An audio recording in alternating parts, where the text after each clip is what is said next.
Hello, today we're going to talk about the Burrunjor.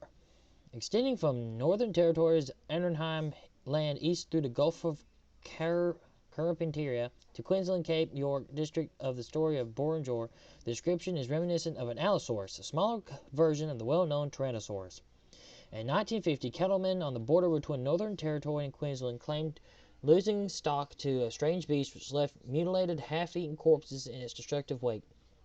A part Aboriginal tracker also claimed to have seen a bipedal reptile 7 to 8 meters, 25 feet tall, moving through the scrub near Lagoon Creek on the Gulf Coast in 1961. Some parts of northern Australia's vastness are still unexplored, or still explored, and large areas of it are closed to public access. I think there's a typo right here. Anyway, perhaps some creatures unknown to science are still to be found there.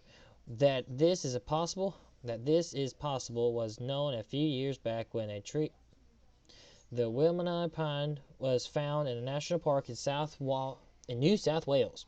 Scientists said it was like finding a small dinosaur. The tree is known from its fossil in dinosaur age rock, but these are not found in any layers in between. Unlike an animal, a tree cannot run away and hide, yet this tree was completely unknown to science until recently. But yeah, the Burrunjor, the Australian Allosaurus. I think that's kind of neat to think about that kind of thing. And this picture captivated my mind as a child. Just imagining like a T-Rex sized monster going around and attacking cows. And people have been finding like tracks and stuff like that. And it's like, I remember reading it, and it's like, the funny thing is about all the ones that they find know that it's like, it can't be that fake because the middle one's longer than the other one. If someone's faking a dinosaur track and they don't know what they're doing, they'll make them all about the same thing, because that's what a dinosaur track's supposed to look like in our brains, but it's not true. But this thing's been discussed for years and years. And there's one thing that's just kind of interesting about it. When I read this as a kid, I thought it was funny. See if I can find it. There we go. There was a story that said that this guy, he also heard a sound so much like a loud puffing or grunting noise.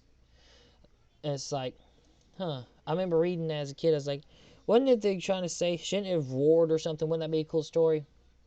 But now we know, dinosaurs likely didn't roar. It probably would be more like the sperm whale. If you look it up, they talk about like the T-Rex might have used, was it ultrasound or infrasound? It's like really deep noises, and it's kind of creepy.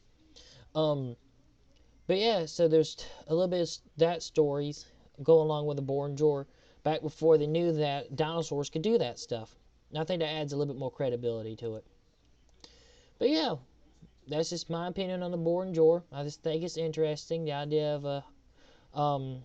like a big old dinosaur, Tyrannosaurus Rex or Allosaurus running around parts of Australia. If you have any comments, leave it in the comment section. Hope you enjoyed. God bless you, and goodbye.